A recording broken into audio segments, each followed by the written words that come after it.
Alright guys, I'm going to show you how I created the birch texture on my tiers for my competition cake That Takes the Cake in 2022. All of my tiers are covered with white satinized fondant, and then I used this impression mold. See if you can see here, a birch impression mold. I actually sell this on my shop page, and it is called, yes, Birch. When it comes, it's going to have edges on it right here, and so it's more like a square shaped border around the outside, but for me I prefer to have this more as a texture mat than a mold itself, so I cut those off. I covered my tiers in fondant, and then I kind of haphazardly just pressed this mold in different areas all around the cake. I tried not to keep it too uniform, using it more as a texture piece than an actual mold. So this is kind of the basis of each tier. And then I also did a little bit of detailing around the top here. I know it's hard to tell because it's stark white right now, but I added kind of the edge of where the bark would meet the interior wood, and then did some just like texture lines and a bit of pulling here and there to create some imperfections in the wood. Okay, so my next step is going to actually be to create these folded off pieces of birch bark, like you see on an actual birch tree. And for that, I'm going to use wafer paper. This is double ply thick wafer paper, and I'm going to use this texture piece again to texture the wafer paper in order to create a more realistic pulled birch effect. So what I'm going to do is I'm going to go wet this piece of wafer paper. I'm just going to run it under the sink for 20 seconds to get it nice and wet, and I'm going to lay it over this impression mat right here, and then I'm going to put that in the oven on dehydrate until it dries the paper out.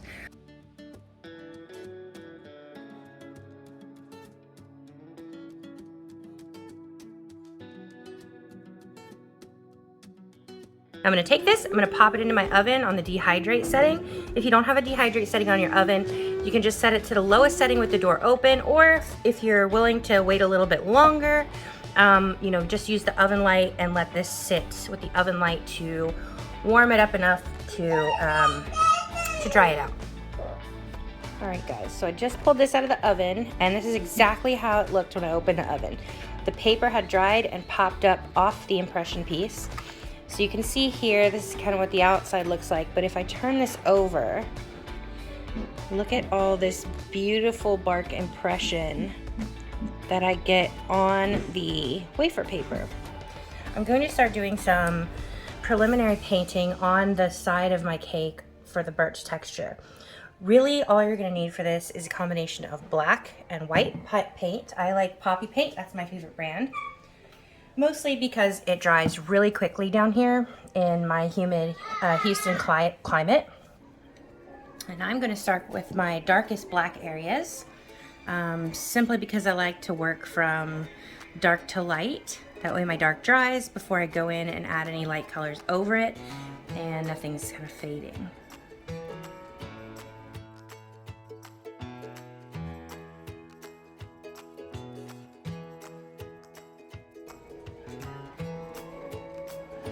And as you're working, you can use a little bit of Everclear just to dilute your color on your brush, and then do a nice little wash to create a nice gradiated color from one area to the next. So I'm just kind of spreading that, taking and pulling some of that black up and spreading it to the surrounding areas. Okay? Don't worry if it's not perfect, because we can actually do a whitewash over this when we're all done to help brighten up any areas that you might feel got a bit too dark.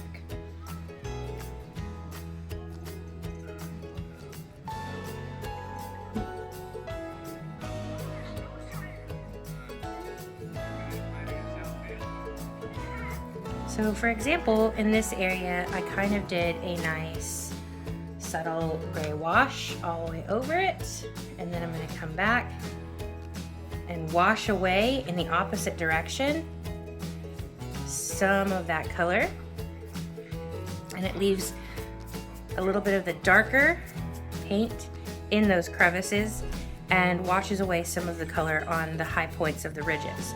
Okay, so in order to do that, again, you want to draw the color into the grooves, and then use a brush just with Everclear on it in the opposite direction to help wash out a bit of that color from the ridges.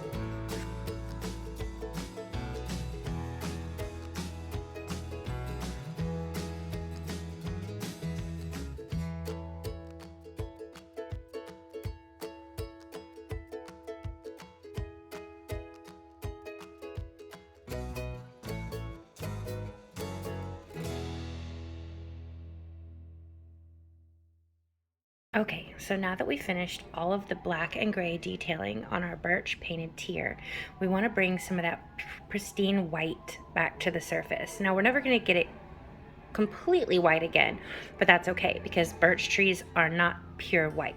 However, we can preserve some of the lightness and the contrasting details, you know, by actually taking a dry brush and just hitting these areas with some white poppy paint. Now, a dry brush is best because it'll prevent that color from going down into the crevices, but it will also pull some of the color from underneath it so that it will really nicely fade into the overall shade of the cake and really make those details pop. Okay. I'm going to show you how to use the wafer paper that we textured to kind of create this peeling birch bark effect. Now, I haven't painted this yet, so it's not quite looking finished yet, but I'm just going to show you how to apply it to the cake, just to get you a starting point. All right, so here is one of our pieces of wafer. And remember, we wet the wafer paper, we laid it over our birch mat, and then dried it out in the oven. Okay, so it's really, really stiff now. It's very rigid. You're gonna find this is probably too difficult to curl as is. It'll probably crack and break and just fall apart in your hands. So we have to bring back some water to help us soften pieces enough, and also that we can curl them, but also apply them to the sides of the cake. All right. So I'm gonna bring in one of my tiers here that's ready for the paper application. And then what I'm going to do is I will try to find a piece of wafer that sort of matches this area that I want to have the peel from. So this definitely is the knot, okay? I want this knot to kind of be peeling away almost, so I might cut from this section just so that the ridges and the impressions sort of match what's going on in the cake. Or if I want to come up here, I can cut a piece of this away because it's got those nice horizontal striations, so it will match this area of the cake. So let's do just that. I'm going to cut it not too straight because we want it to have sort of an organic look to it. Right. And then you could also create two cuts here. Maybe one curls in a bit more than the other. And of course, give it some dimension, maybe cut one shorter. All right. Now I'm just coming in with a paintbrush that's got a little bit of water on it. Not too wet, just enough to soften it back up a bit, and I'm going to let that kind of saturate, and then I'm going to start curling this back with my fingers. And not everything has to be curled backwards, some of it can be curled forward. The key is to create dimension and a really organic look to these birch pieces. All right, nice curling. And then I'm gonna tear some of this away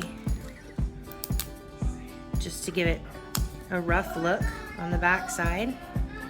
All right.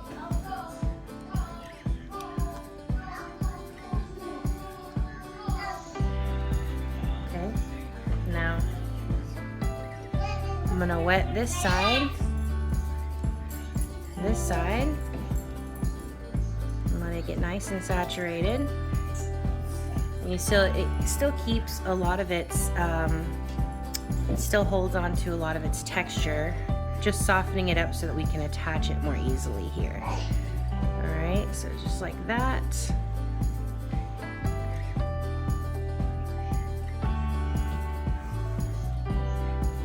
Now I'm gonna take a pin.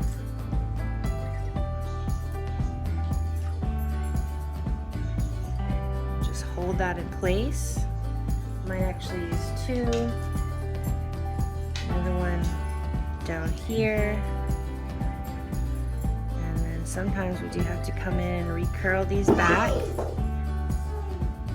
And sometimes I'll actually position them holding with another pin.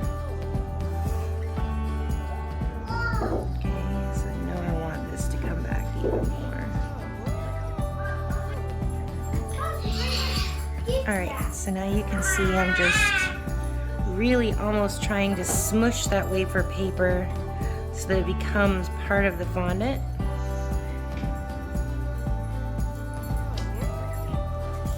You can even rough it up a bit with an X-Acto knife or something. And if you took a little bit of the paint off of your cake, that's okay. Because we're gonna come back in with more paint and fix that.